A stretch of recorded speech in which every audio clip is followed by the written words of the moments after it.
तो mobile phone जो है, लैपटॉप जो है, उसको फॉरेंसिक जांच के लिए भेजा गया है। क्यों? क्योंकि पुलिस का मानना है कि उसने गूगल सर्च भी किया कि शव कैसे काटा जाए, शव को कैसे डिस्ट्रॉय किया जाए, जो भी सबूत है उनको कैसे मिटाया जाए। अपनी लिव इन पार्टनर श्रद्धा की हत्या के आरोपी आफताब को पुलिस बेहद क्रूर और शातिर मान रही है। चौंकाने वाला खुलासा यह हुआ है कि श्रद्धा की हत्या के बाद जब शव के कुछ टुकड़े फ्रिज में रखे तो उसने एक नई गर्लफ्रेंड को, जी हां, आफताब इंटरनेट पर गया, एक डेटिंग ऐप पर गया, नई गर्लफ्रेंड बनाई और उसे घर पर बुलाया। सबूत मिटाने के लिए उसने इंटरनेट का सहारा लिया, यह ढूंढा कि आखिर सबूत मिटाया कैसे जाता है। श्रद्धा के डीएनए का सैंपल ना मिले, उसको मिटाने के लिए बाकायदा इंटरनेट पे तलाशा कि किस तरह के केमिकल सॉल्यूशन का इस्तेमाल करना चाहिए, वो खरीदा और फिर उसका इस्तेमाल भी किया।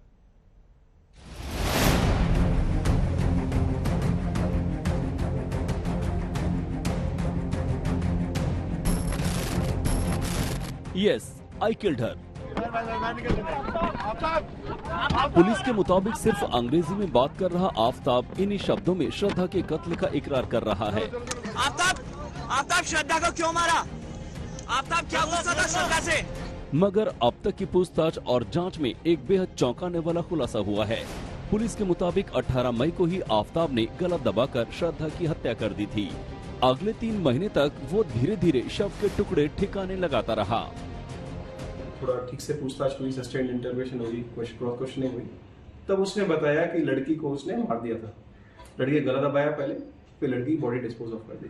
तो उसके बाद क्या, किस तरह से, क्या रोजाना बॉडी के टुकड़ों को फेंकने जाता था या एक साथ फेंक? थोड़ा उसने टाइम गैप पे बॉडी के टुकड़े फेंके, अलग अलग जगह पे टुकड़े फेंके। तो कुछ बॉडी पार्ट्स आपने रिकवर किए? कुछ चीजें रिकवर हुई हैं, लगती है बॉडी पार्ट्स हैं, बट अभी it is too early to say कि भाई किसके बॉडी पार्ट्स हैं। आरोप है कि श्रद्धा की हत्या के 2 महीने बाद वो इतना बेफिक्र हो गया कि एक बार फिर से डेटिंग ऐप पर एक्टिव हो गया। यहाँ उसकी दोस्ती एक लड़की से हुई। जून और जुलाई के महीने में जब घर में श्रद्धा के शव के कुछ टुकड़े अभी पड़े ही थे, तब उसने अपनी नई गर्लफ्रेंड को अपने घर बुलाया। उसे न अपने जुर्म का पछतावा था और न कानून का डर। जो दोस्त हैं, चाहे वो आफताब के रहे हो, चाहे वो दोस्त श्रद्धा के रहे हो, जो करीबी दोस्त हैं, उनसे पुलिस संपर्क में आने की कोशिश कर रही है, उनसे पूछताछ करने की, उनका स्टेटमेंट रिकॉर्ड करने की कोशिश पुलिस की तरफ से की जा रही है। इसके अलावा दिल्ली पुलिस ने आफताब का सोशल मीडिया जो अकाउंट है उसको पूरी तरीके से स्कैन किया है और साथ ही साथ ये प्रक्रिया अभी भी जारी है।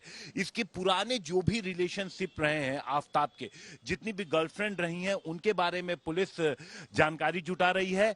इसके 4 दोस्तों की जानकारी दिल्ली पुलिस को मिली है। सूत्रों के मुताबिक ये जो चारों दोस्त हैं, ये जब श्रद्धा मिली थी उसके पहले इनसे इसकी दोस्ती थी।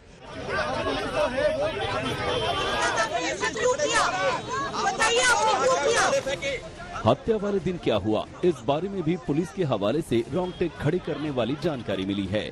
18 मई को श्रद्धा और आफताब के बीच शादी करने को लेकर झगड़ा हुआ। कथित तौर पर झगड़े के दौरान श्रद्धा की छाती पर बैठ गया और उसका गला दबा दिया। हत्या करने के बाद उसने श्रद्धा की लाश को सबसे पहले बाथरूम में रख दिया और फिर इंटरनेट पर उसे ठिकाने लगाने के लिए सर्च किया। अगले दिन इलेक्ट्रिक की आरी लेकर आया और शरीर के कई टुकड़े किए, श्रद्धा के और अपने खून से सने कपड़े कूड़ा उठाने वाली वैन में डाल दिए। आफताब ने श्रद्धा के कई बॉडी पार्ट्स को छुपाकर कबर्ड में, किचन में और फ्रिज में रख दिया। इसके बाद उसने इंटरनेट पर सबूत मिटाने को लेकर सर्च किया। जानकारी के मुताबिक बाजार से सल्फर हाइपोक्लोरिक एसिड खरीद कर लाया। इससे उसने फर्श को धोया ताकि फॉरेंसिक जांच के दौरान डीएनए सैंपल न मिले। आफताब ने गला दबा करके सबसे पहले श्रद्धा की हत्या की। उसके बाद उसने बॉडी पार्ट्स को महरौली के और छतरपुर के इलाके में जो जंगल हैं, उन इलाकों में अलग अलग ले जा करके उसने बॉडी पार्ट्स को फेंक दिया। इसके बाद उसने जो तमाम जगह हैं घर के अंदर, केमिकल से पूरी सफाई कर दी, फ्रिज को पूरी तरीके से केमिकल से साफ कर दिया और अब इन जगहों से पुलिस को खून के धब्बे उठाने होंगे। क्या इतनी बार सफाई के बावजूद वो खून के धब्बे पुलिस को मिल पाएंगे, ये एक महत्वपूर्ण सवाल है।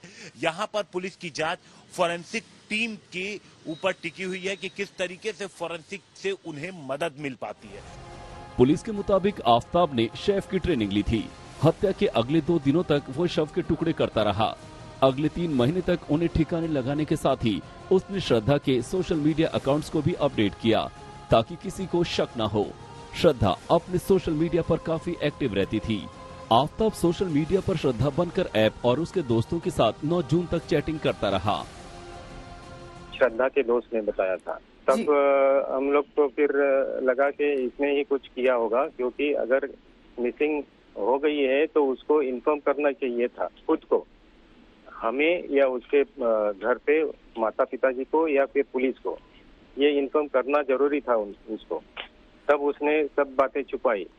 अब और उसके बाद 2-2.5 महीने बाद तो उसके श्रद्धा के दोस्त ने हमें बताया। क्या 6 महीने बाद दोस्तों ने बात उठाई कि कुछ तो बात है जो ये मिसिंग है और किसी के कांटेक्ट में नहीं आ रही है?